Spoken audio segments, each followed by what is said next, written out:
Thank you, everybody, for joining us. We're just getting everybody on here. We have panelists, three world leaders from 3 different countries, actually 4 different countries representing us here today. So thanks for joining us. We'll go ahead and get started. I can see your video, Tim, so that's great. Since you're the keynote speaker, good morning. Thank you, Dan. I'm trying to figure out how I can get the rest of you guys on video here, and Zoom's not seeming to cooperate with me. Too many Zoomers coming in. It's been interesting looking at all the videos and different memes coming out from Zoom, since we're all at home and working in a different manner than we have in the past. So. But I'd like to welcome those, as Tim's working on video here, but I'd like to welcome everybody to the World from Here, Part 2, What's Now Obsolete, New Options and Future Opportunities. And I'm Dan Gay. I'm the Chief Marketing Officer of BlockSearch Blockchain. And I'm here with our keynote, Tim Basco, our CEO of BlockSearch Blockchain. And also we have 3 very important guests with us. Daniele Mensi coming to us from Italy, who's the president of Fusion SDX, and he'll be sharing information about global markets and his perspective. And also Dr. Zeid Mohamdiali, who is the president of eHealth Global. And thank you. Absolutely, thanks for joining us, Zeid. And it's amazing what has happened in just 1 week, and we look forward to your feedback in the telecommuting and all telemedicine and all the things that are happening in your world. And we also would like to thank the Forbes Technology Council for their support in promoting our webcasts and also bringing us future guests to the webinar. And the world from here continues to change week in and week out, and we're here to try and bring relevant information about what's happening around the world and business and how to cope and how to move forward. So with that, our last webinar had great reviews and great feedback. And if you have a question, please post that in the chat area, and I will get back to you as a moderator. Good morning, Doc. We've got one there. There's Dr. Zeid. All right. And you should see that. Hi. There's Daniele. There's Daniele. Hey. Hi. Welcome from Italy. Can you see me? I can. Hi. There's still sunlight here. Yeah, still afternoon. Yeah. Okay, and Dan, we're waiting for you to come on. Okay, start video. There it is. There you go. Hey, here I am. All right. Hey, everybody. Got everybody. Now that I'm finished, I'll turn it over to you, Tim. Okay, well, thank you, everybody. Yes. Thank you for joining us today. The World from Here, Part 2, as Dan said, we're very excited to be able to bring this to you.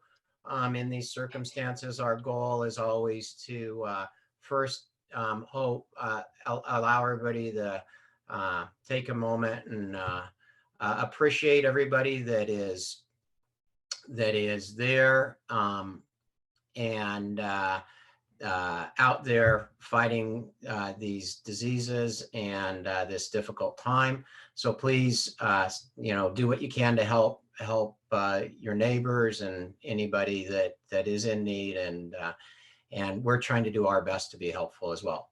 So the World from Here is a series about what we're facing, what we think is happening in the future, and what we hope to do every single time is bring a little light on the situation and not only look at where we're at, but where we're headed. So today's webinar is about what's now obsolete, what new options do we have today, and where will we discover opportunities. So really we're looking at what is the reality that we're in and where will that lead us.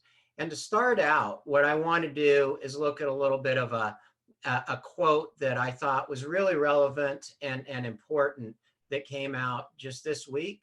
And that quote was, the business models are being challenged, strengthened, or even made obsolete, sometimes resulting in people not knowing where their next paycheck is coming from. And that was from the Associate Dean at Oxford University. So with that in mind, let's look at what some of those business models are and really what we're faced with today and what we're affected with, because it's affected all of our lives. The travel industry, for example, International Travel Airlines Group, parent company of British Airways, Iberia, Aer Lingus, is cutting 90% of their staff in April and May. The overall US travel industry warned of a $9.1 billion loss due to coronavirus, but more importantly, the people affected will lose around 6 million jobs, and that's just in the United States. All these statistics mainly are in the United States that we're going to go through. So the travel industry's been absolutely decimated, but it doesn't stop there. Even banking is drastically affected. So the banking, European bank branches are closed or limiting hours. And there's over 1,000 branches with about 20% of its locations. JP Morgan closed. Banker job cuts will be back sooner or later, will be back and be happening sooner or later. And as you can see, even in the branches when they were open, it said at Chase, greeting you with many ways besides a handshake. So drastic changes all over. Food services, we all know that. Empty restaurants, a 15% reduction in the workforce of higher risk industries alone would add just a 15% reduction, 5.7 million workers to the unemployment rolls. So what's happening?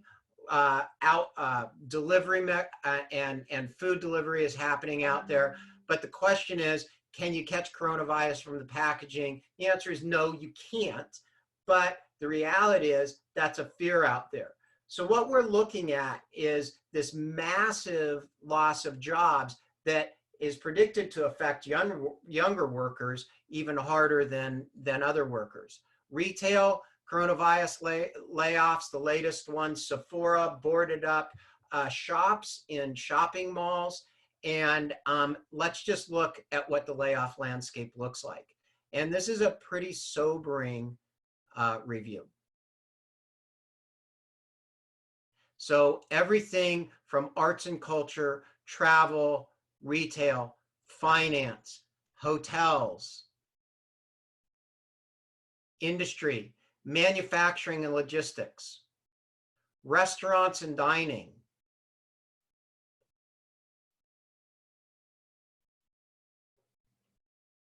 and even health technology services, vehicle sharing platforms, data robots, Silicon Valley type companies, rent the runway, rig up, Airbnb, and elsewhere, things like museums and so forth. So really nothing is not affected, including healthcare. Healthcare is actually laying off thousands of medical workers that are dropped due to the reduction in elective procedures and test procedures. So as a result, we're seeing not only this overburdened system with certain care, but we're seeing a massive reduction in workforce where people can't actually work in the hospitals anymore. And maybe, Zeid, you could put a little light on this. You are in a hospital and you work there every day.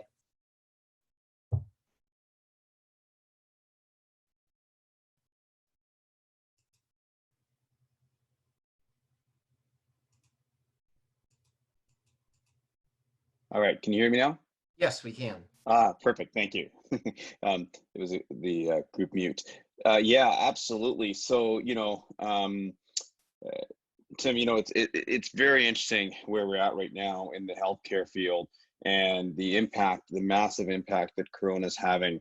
Just to kind of touch upon your point about sort of layoffs in the healthcare field, or even though we're in a time where healthcare individuals are such a valuable commodity.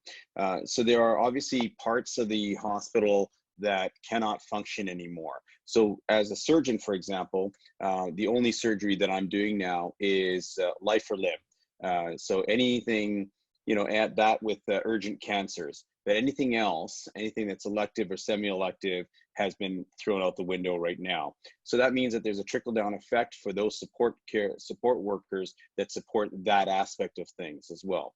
But what's interesting is actually how we're actually now starting to deploy healthcare workers as well. So for example, I'm in a small community hospital, and we've elected to kind of place the healthcare workers on sort of two tiers. One of them is the frontline workers who are working right now, but we're anticipating, given what we're seeing in the world right now, that there's going to be a large proportion of those healthcare workers that will become ill from the coronavirus.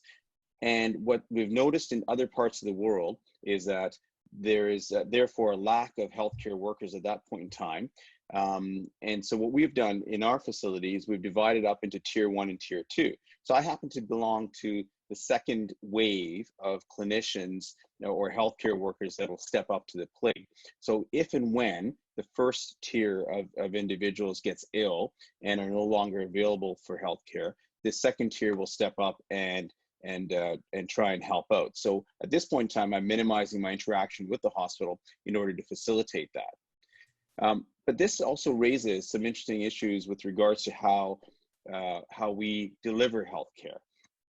Did you want me to go into some of the interesting thoughts we have around that right now? Why don't we take that down as Okay. we get into the next Perfect. section? So Excellent. really, that gives you an idea of what's happening on the front line, and then we start thinking about things like the supply chains and the various things that keep us going. Obviously, we've all heard about the toilet paper shortage and paper towel and things like that. But one of the things that's really transparent is this idea of transparency in supply chain. So we're going to talk a little bit about how that workers have been working diligently to secure new raw materials from places they couldn't get them before. But even as it says right here through the Harvard Business Review, even within their own global teams, they cannot find accessible materials because they aren't coordinated. They don't have the visibility into these. So what we're seeing, and what all of these examples reference, is the idea of obsolete business models that simply don't work and will be shifted forever when we get to the next phase of the other side of the coronavirus. Even government, with all of the work on governments right now, is not immune to layoffs. In Alberta, Canada, 20,000 students, 20,000 people were laid off from the schools, redirecting $128 million of funding that was initially slotted for the K-12 schools in the province to the COVID-19 response. The PM that made the decision said, we're in unprecedented times and both governments and businesses are making difficult decisions. So we look at that, and then we look at Europe. And in Europe, and I have to point out, all these statistics are moving. They're changing so rapidly that these may not be the right numbers today. But when we started doing the research and did this, what we found was this information. And in Europe, at least 1 million Europeans have already lost their jobs, as compared to the United States, where 10 million people applied for jobless benefits. So to a high degree, this is right now attributed to the greater social safety nets that the European government has for supporting businesses, helping them furlough and partially pay employees and things like that. But maybe, Daniele, if you can discuss that a bit, and from your perspective, you're in Europe, so perhaps that would be something. Yeah, thank you, Tim. Definitely, there is a lot of things we can say here, but in a brief summary. So first of all, we are not familiar with such a level of change in such a short amount of time. Just to give us some numbers, so 30% shift of, for example, of certain KPI as a daily variation is something we are not capable to figure out how it's going to come, because our economy, our processes, our companies are somehow structured to cope with a fractional percentage point over a year. Now we do see 30% changes on a daily basis. So this means, I think the scale of the changes at which our world, Europe, and also the rest of the world is exposed right now, it gives us very little time to take corrective measures. And one more comment on the kind of unemployment, or so the jobs being already lost. There is a kind of an offset and difference between Europe and US, because this is kind of influenced by how companies and the governments behave. So European companies, they historically, they have been working with a lot of cash at hands, while in the US, it's something which happens less frequently. So this means in the US, we see an immediate impact in the economy. In Europe, we did not see exactly the same as in the US, but we will see over a period of time. So this means probably in a few weeks from now, we will see exactly the same trend of a different part of the world. Okay, thank you. So, and then that brings up another area of what's obsolete, which is our idea of security. And some of you may have heard about the Zoom bombing and the effect where hackers are intruding on educational institutions, meetings with pornographic and hate images, hate speech and things like that. Zoom bombing is where a hacker gets into a meeting and doesn't have the right credentials, shouldn't be there, and takes over the screen, takes over the meeting, just like this meeting we're having here, and is able to bomb that meeting with offending images or speech, or both. And you know, when you think about the kids that are out there, you think about the people trying to do business, it's just first unconscionable. And I had one person that when this first came out say to me, well, who would do that? And my immediate response was, well, they were shooting our kids in schools, so it's not a big surprise that we have these kinds of attacks in classrooms and digital classrooms. So again, security needs to be rethought. It's obsolete. The way that we do security, the way we do logins and so forth, we felt fairly comfortable. Cybersecurity has been a huge issue for a long time. And in some of our future series on the world from here, we're going to talk about how to deal with that in more detail and what some of the options are there. But in reality, we're looking at something that has hit us like an asteroid hitting the Earth. And this is called an exogenous systemic risk. So something that arrives into the financial system, something that arrives that can't be predicted. This couldn't have been predicted. It was always possible, but we never knew exactly when or if it would hit, like an asteroid, but it did. So we're in the middle of something that's dramatically different, especially in our markets and our economy and our jobs, than what we were in prior financial difficult times. So let's first look at 1929, the Great Depression, where 89% of the market value was lost. That was, there's really been about 4 of these significant events. These were all endogenous risks, which mean there were other related situations. And exogenous is a single statistical variable. It just happens. Exogenous Endogenous means there's multiple variables that statistically cause these crashes to happen. So this is different than any of these other crashes. In 1929, 1987, where the market lost 31%, I remember that very well. I was just starting my career back then. Then 2000, 34%, and 2008, which most of us, if not all of us, remember, where we lost 49% of our market value. Today, in just 1 month, we have lost around 28%. So an exogenous or endogenous risk, in 2008, it was endogenous. It affected everything. And it was about the breakdown of trust in the financial system. It was about the breakdown of the trust that was given to the banks and to the entities that controlled what we relied on as norms in our financial system, and we believed we could trust. Well, today we've got this asteroid, and here are the response mechanisms that we have to it. It was unpredictable. It happened all of a sudden, and now we have the government response. Then we have the workforce impact. We have the social distancing now that's avoiding the spread of COVID-19 to try and solve that. We have a mass race to find vaccines and cures for the disease.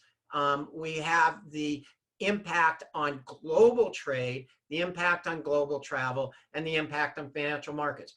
Everything fans out from there to the entire scope of our economic system. This is a distinguishing feature that the entire world is impacted, and it's this giant crater that's been created that everybody is experiencing right now. So coping with that crash is difficult, but it's happening fast. So let's look at those numbers one more time in a different way. In 1929, the market lost 89%. That happened over a period of 34 months. In 1987, we lost about 31%, and that happened over about 3 months. Then in 2008, we lost about 16%. 49%, and that happened in about 16 months. Our 28% fall has happened in 1 month. So roughly a third of what happened in 1929 that took 34 months has happened in 1. So to Daniele's point, this is a moving target. The changes are so significant and happening so fast that the markets, even opportunity to respond, and I mean markets, governments, and employers, hasn't even had a chance to shake out yet. So what we hope to do is talk about what the options and opportunities are, and advance those as quickly as possible, because again, if this happened rapidly, then maybe we can see a more rapid response and more rapid infrastructure to come back and deal with it. And we believe that a lot of this is going to be the new opportunities, and these new options are going to be revolving around this idea of digital identity. We believe it's going to happen in a digital wallet, and that this idea of a digital DNA will come up. Again, we'll talk a lot more about that in our next webinar, but it will involve things like your identity, the health care, your education, work, and obviously security. So this idea of how we'll transform and transition these different industries is going to really change the curve. And so back to Zeid, Dr. Zeid, I'd like you to discuss a little bit more about, this rapid curve, these rapid changes that you're seeing, and what you think is going to hold true on a very advanced and accelerated pace for the healthcare industry. Thank you, Tim. You guys can hear me okay? Yep. Excellent. Yeah, every time we have these meetings, and even when you and I talk, it's almost mind-blowing where we have got to in such a short period of time.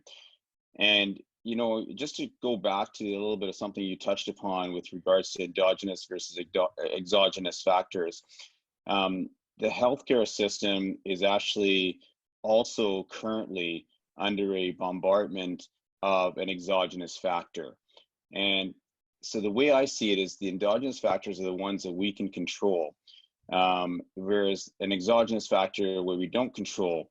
And COVID is an excellent example of an exogenous factor that we have no control over to some degree. Obviously, we can modify our behavior to try and slow down those curves to try and keep up with it. But regardless, an infection is an infection.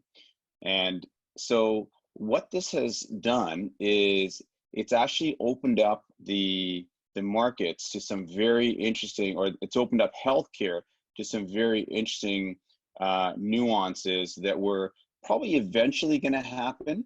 But just like you saw the accelerated decline in the financial markets, you're seeing an accelerated climb in the healthcare market for adoption of technology.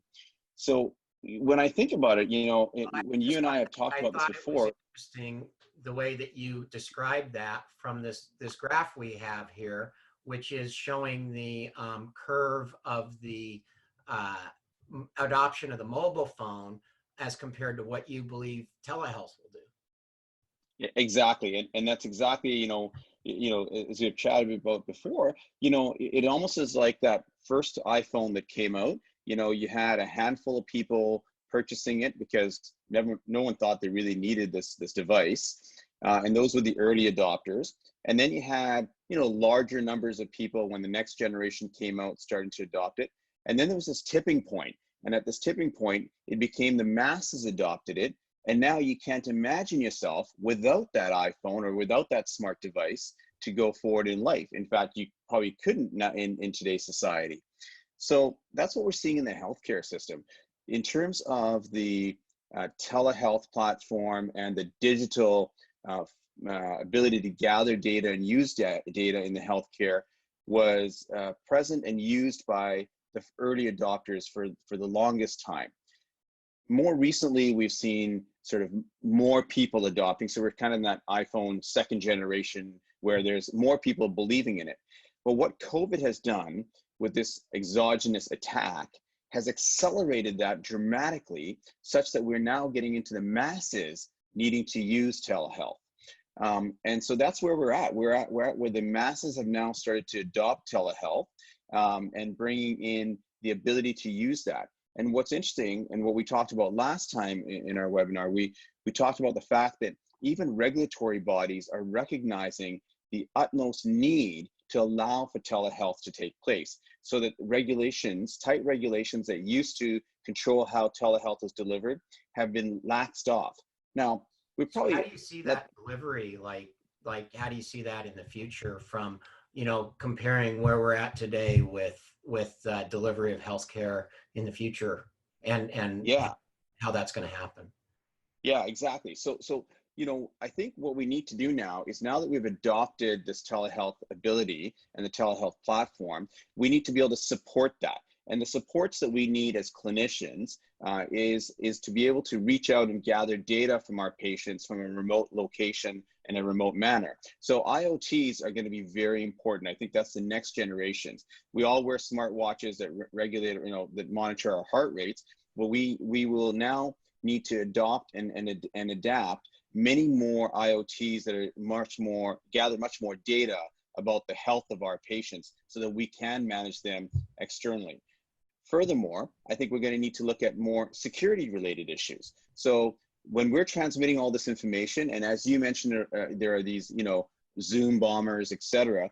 These are real concerns in the healthcare, because this is your personal data being put out on the line. So you need to secure that information, and you need to control that information. And you need to be able to, so the patient needs to be able to control that information.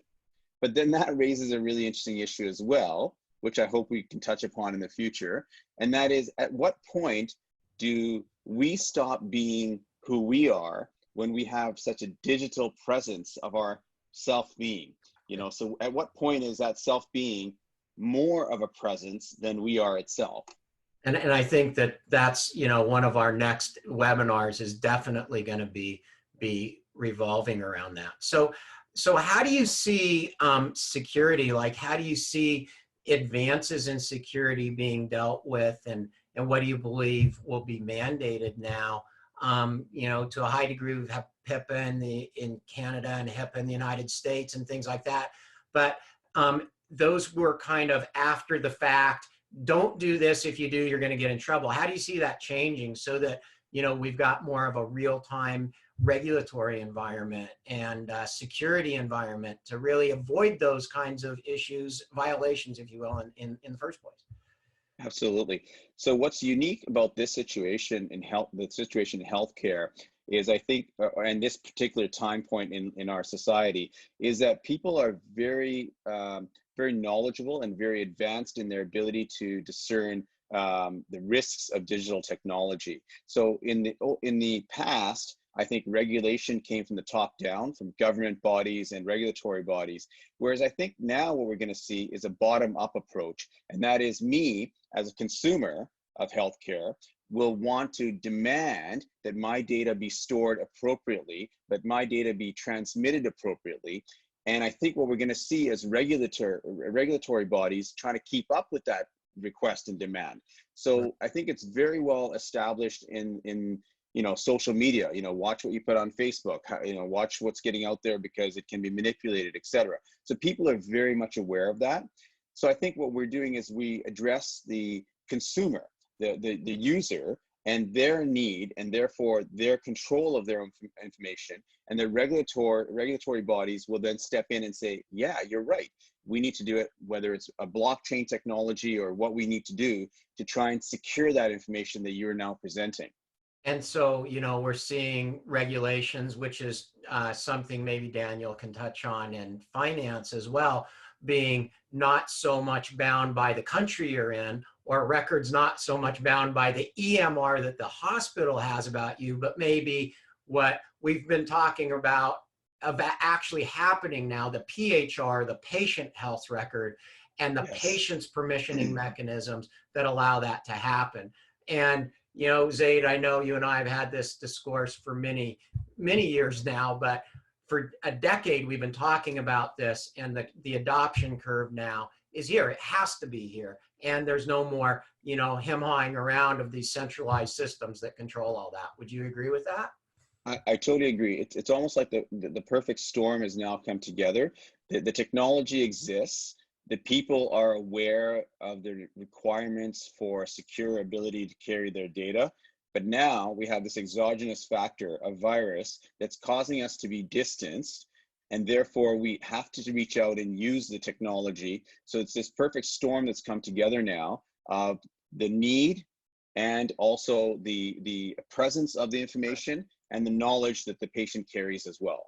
So again, we see a breakdown of the kind of obsolete systems that were built around these big centralized structures to a decentralized or distributed structure, and much more nimble. I think last time you said even the regulators at Health Canada are saying, if you can do it, go do it. The community needs it. So all of a sudden, Correct. A lot of those obsolete barriers that were there protecting interests for whatever reason, profit or otherwise, are gone. And absolutely.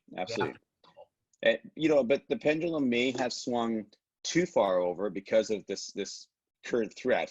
And at some point, the regulators will go, wait a second, we can't have something that's not HIPAA compliant. We can't have things that we are accepting right now because of this emergency situation. We need to swing more to the midline, but that will never go back to where it was. It'll never go back to the archaic ways, regardless of what happens now. And look at, you brought up this example before. Look what happened after 9/11 in our security measures at airports. We've never gone back to pre-9/11 days. This is where we're at right now with COVID. We're never going to go back to pre-COVID days, regardless of how we try. It's going to be a much more different society that we live in now. I agree, across every industry. So with that, let's talk about what's going to drive some of that change. And what we're going to see are these new trillion-dollar industries, these new trillion-dollar relief packages and things that have been announced and that are shaping are going to shape a new kind of economy. In the United States, the Digital Dollars Program has been introduced through a bill, and the Banking for All Act, basically says that we're going to have $2 trillion, that's a lot of zeros, and everybody's going to have a digital wallet. So this idea of traditional markets, traditional dollars, paper money, centralized control, even over the most valuable thing in an economy, the currency, and the way that those dollars are being distributed is at question and is being challenged and moved forward in an otherwise, before this, gridlocked Congress. So when we look at that, we look at what new types of financial systems will emerge. And Daniel, maybe you can talk a little bit about what you see. I know Fusion STX is the name of the business that you're president of and that we're working on together. But maybe explain a little bit about how you see the financial markets in the future and these multi-trillion-dollar global economies emerging, and digital dollars and all of that stuff. It's a lot. How much time I have? A couple of days to talk about that. Yeah. Okay. Yeah. No. I mean, here. No. What's very interesting here? I mean, starting from Fusion STX. Fusion STX is essentially a brand new dimensions of the digital capital market that we hope are going to create value on top what has been initiated so far by the Bitcoin, the cryptocurrencies, and the security token, and so on and so forth. So we believe that what's going to happen now, I mean, we initiated this sometime before, but somehow it's an evolution of our society and our life in light of the COVID and all the rest. So here, what is interesting to comment, the traditional market that you see on the left, somehow a trillion worth market, $1 trillion worth market. On the right side, we are still in the billion. So the total market cap of digital assets as a whole is in the region of about 300 billion. So definitely there is a huge difference between the volume and the amount that today are in the traditional markets versus what is in the digital assets markets. But what is very interesting to comment is that traditional markets were hit by 30%, 28% in a very short amount of time, while if you look at the digital asset markets, essentially they have kept somehow their valuation over the last days and weeks. So there were some minor variations over there in terms of pricing and in terms of volumes. These lead us to say that the digital assets already provide kind of stability, even though they are speculative markets, in light of the shocks that we all have been exposed so far. And even more, what is interesting to comment is what's going to happen next, because a fraction of the traditional market will move into the digital assets. So probably some trillion of these assets will move into the digital. So the new digital markets will be profoundly different than what we see today.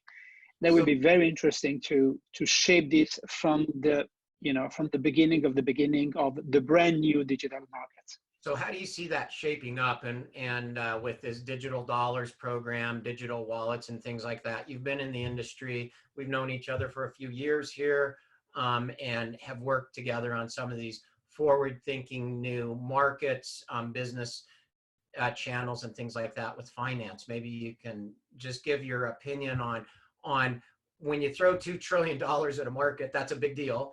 And that's just one government. So we're seeing this happening all over the world. That just happens to be the biggest number so far. So maybe you can shed some light on how that's going to be distributed and what a digital wallet means to people. Yeah, I think what is very, very key to understand is that in light of the social distancing and in light of what is going to happen that we don't know actually in the coming weeks, in the coming months, we have to play more and more digitally in the transaction we used to do face-to-face. Think about the identification process.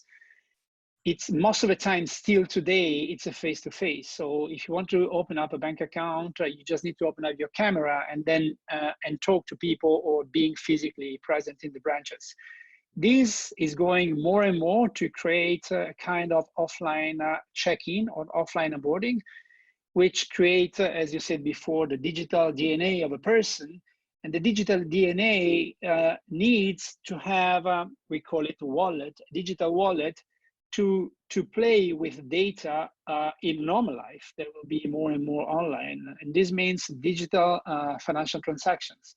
This means any type of transaction which are being somehow handled by the wallet as a container of our of the value of our data, and the wallet is in the interface to the any application, business and non, to allow us to interact in the normal life.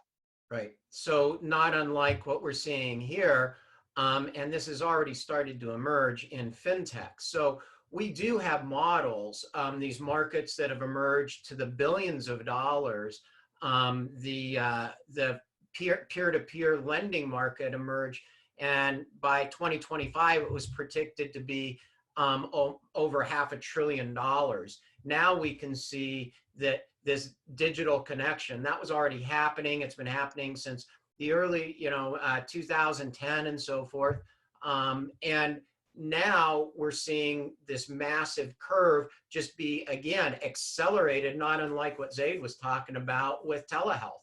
So digital seems to be the name of the game here, moving all these traditional markets into digital, a digital future.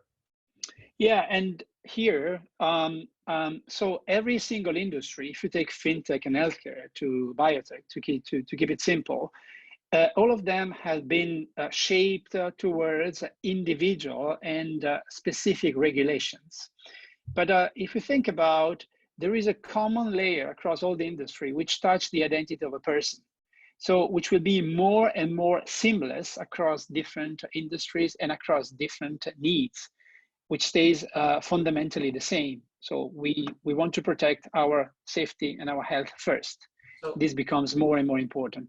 So similar to what Dr. Zeid was talking about, in the idea of a PHR, a patient health record, and a wealth record. Zeid, what do you think about that? Like the crossover is essentially the same. I know regulations are about the same. So yeah, how do you think about that? No, I think that's that's a really good point, because if you think about it, really, there's a few things that are very dear to us in our lives. One of them is having good healthcare, but the next level after sort of being able to establish itself as having a roof over your head and food on the table and decent healthcare is being able to afford that. Like, I mean, let's be realistic about the way our society works, and that we trade value with money. So that integration into maintaining your health, maintaining your lifestyle, even at the very base level, is very much financially integrated. And so there goes the safety as well, about how your money is managed, how your digital currency is managed, is not very much different than how your healthcare information is managed and relayed as well. So they're very, very both, as we know, high trust environments, and regulations are built around that. So we'll clearly see a difference in the way that we go to our doctor, how we go to our advisors, and professionals that are dealing with our health and our finances and wealth.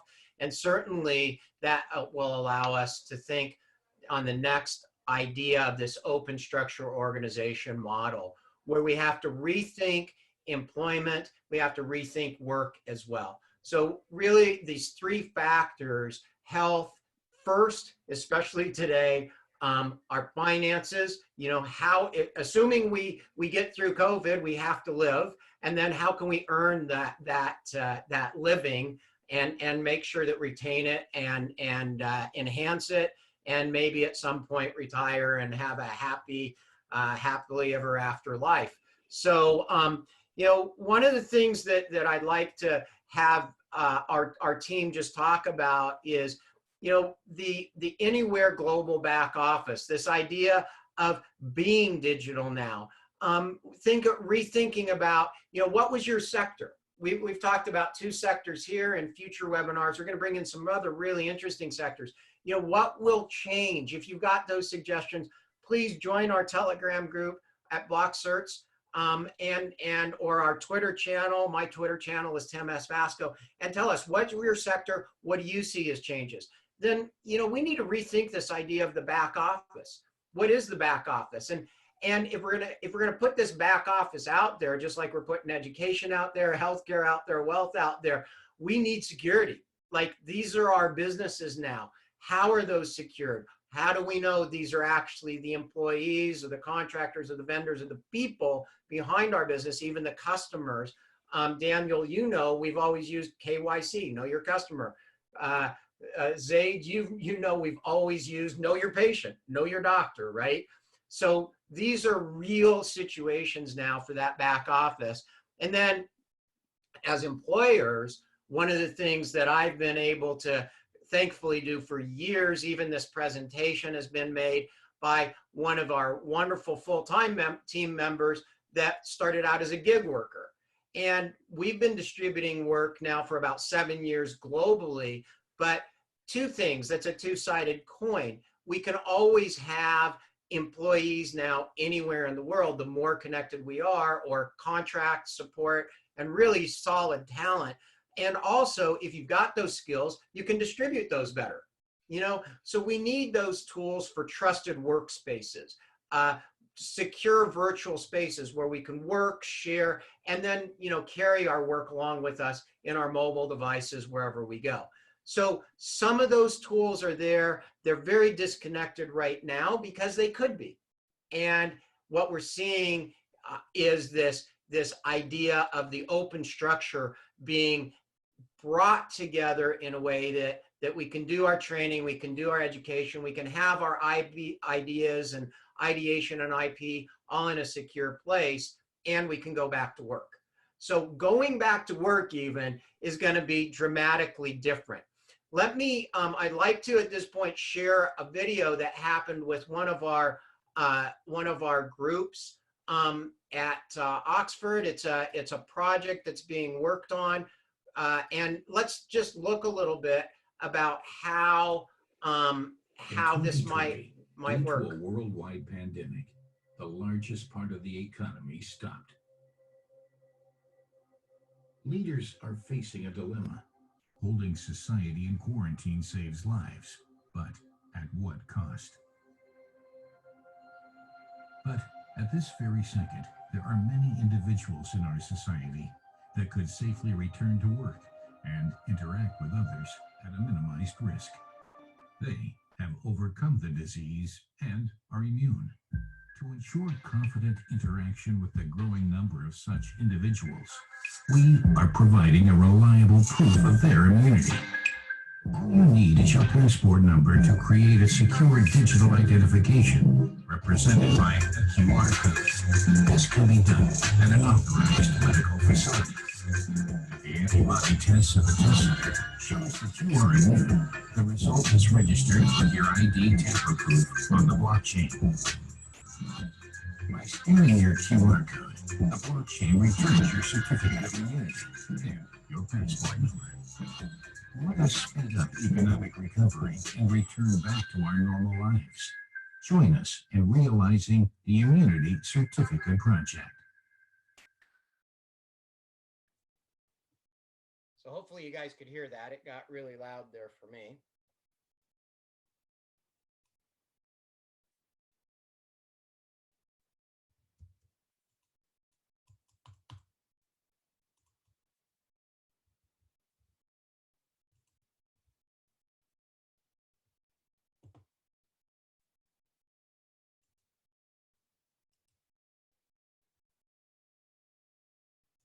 But I think that this gives us a bit of an idea of, can you guys hear me okay?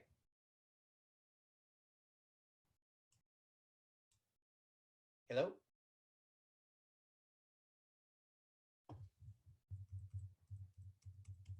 having a little audio problem here. You guys hear me okay? Okay. Well, I'll just go ahead because I can't hear you. And hopefully that gives you an idea of some of the things being thought about to get people back to work. So the reality of this idea of getting us back into the economy and getting us back to work is going to be highly involved in what's happening in things like our supply chain and what transparency really means. This idea of transparency, as it says in this Harvard Business Review article, was basically virtually unknown 15 years ago. And now we're talking about the need for transparency across all kinds of things, but on an identified and de-identified basis. And again, it's a little beyond the scope of this particular webinar to talk about that digital DNA and where we are as individuals in the real world versus this virtual world and so forth, and what that means to us. But in reality, we're going to be able to see this massive shift in how things like blockchain can enable transparent and accurate end-to-end tracking for everything from the supplies we need, medical supplies, financial documentation, things like that, to work, education, and those types of elements that affect our lives greatly and that we're all very aware of at this point in our world. So from the supply chain, what we believe, and from all of this, we call that trustonomics. And trustonomics is this idea that the future proof of trust will be carried with us in the form of our personal data. So when we look at that, it's no longer about trust just between nations, it's trust between individuals. It's this idea of how we can create trust, how we can create an economy that when we go out to another mass gathering event, we're not afraid the entire time we're having dinner that we're going to get COVID from the individual that sneezed next to us. Or and there's going to be a lot of that kind of social impact that will really get involved in this idea of trust and trustonomics or trust economics. Trust economics is an incredibly important thing because no transaction can ever happen without trust. You ultimately make a decision because of trust, and that drives the economy. So a really big impact and something that will really enforce down the road as we put these systems in place for getting back to work and getting back out in the real world as our social distancing becomes part of our norm and also part of something we have to absorb will be how we bring the economics back with this trust. So with that, it's been about an hour here, and Dan, if you're still with us, I'd like to turn it over to you and thank everybody for joining us. And really, it's been fascinating to hear what Zeid and Daniel and everybody have said. So let me see if I can get you unmuted. Yeah, I'm live now, Tim. So thanks. Yeah, excellent. Thank you. We have a couple. I know we want to wrap this up, but we had a couple questions come in. Last week we had quite a few questions that we'll get that out to everybody who registered. But for all the panelists, let me just ask this one, which is mass adoption with health and banking, et cetera, digital identities and digital wallets. How do we control our own digital wallets? How do we control our own identity when things are going digital? So question for you, Tim, and Daniele and Dr. Yeah, Zeid. I can start commenting there. So let's rephrase it. Do we believe today we are in control of our identity, and why?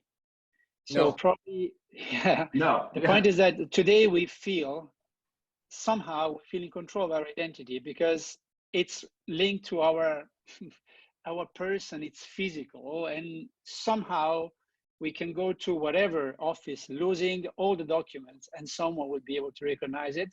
Probably yes, in some countries. In others, would be more difficult. In others, there might not even be an identity.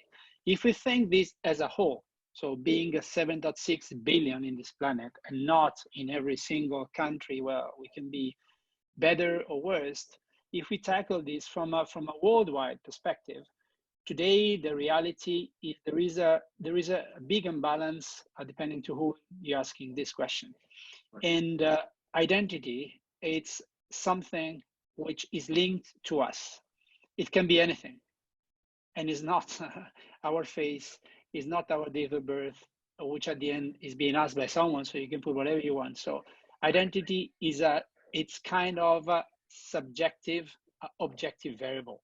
So we need to digitize our identity in a way that is not being forged by people that have bad intention, by fraudsters.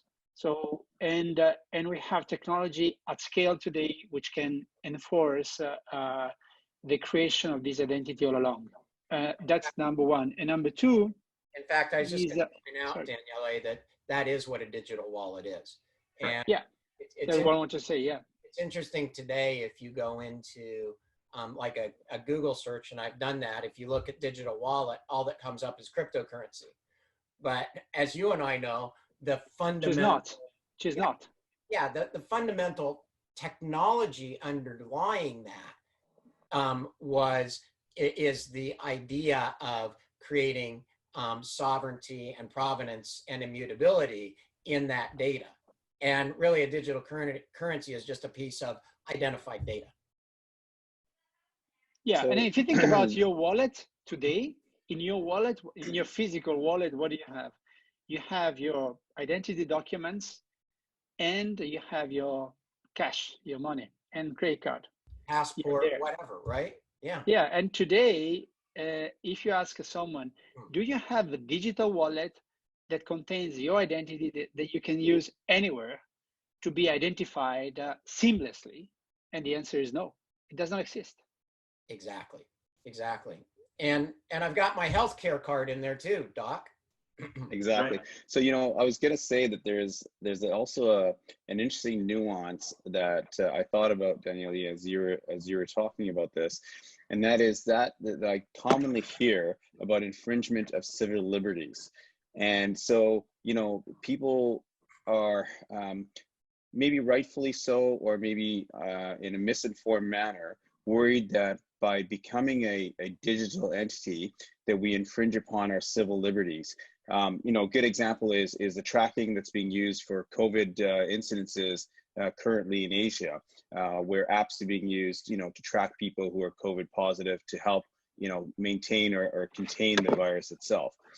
I would flip it around and say currently we don't control our civil liberty because it is controlled by entities outside of us, exogenous entities, you might say. And by bringing things into a digital wallet, including healthcare, finance, etc., we actually now control our liberty, our civil liberties. We control who accesses it, and we control where it is. And that is a nuance, I think, that is often missed by the lay public, who feel that going digital is giving up a lot. It's actually gaining a lot over what we have already given up. Exactly. You can even see it because a lot of those views, and we saw this with Facebook, right? I was just going to say Facebook, it's really a turning point. Yeah, we saw our personal data being used in ways that we didn't authorize. So this has been going on forever. Equifax and our credit report. When was the last time you actually contributed information to your credit report? You're always looking at it. Somebody else is assembling it about you. So this gives us much more transparency and visibility. Really good question. Thanks. Well, and can we also take it just one step further and talk about private keys, because that's really the key, to use that word again, to protection, correct? I can make a comment there. Yeah. Somehow, if you think about how private key provide peace of mind to the people, at the end, if you think about private key like a long code that you have to store safely, this is something similar to what you're doing today with your identity card. in a way. So today you physically store it and you have to remember what you put, because probably, or you have made a hard copy or soft copy out of it, and you need it to show to someone that wants you to prove the identity. Private key is the same, but is not a physical verification. That's the fundamental difference between the private key and the physical checks today we're doing with the number of ID card and so on and so forth. As long as you manage to custody, so to keep these private key under safe custody, it's fine. So at the end, people should be much more familiar with processes, with system, with tools to store this private key with peace of mind. And there might be people that use a super sophisticated system to store private keys, and others that just store in a hard drive. There will be solutions in place to do it, and in different manner. But imagine this is a secret code that you have to store it safely. Great, great. And then one other question, and thanks, Daniele.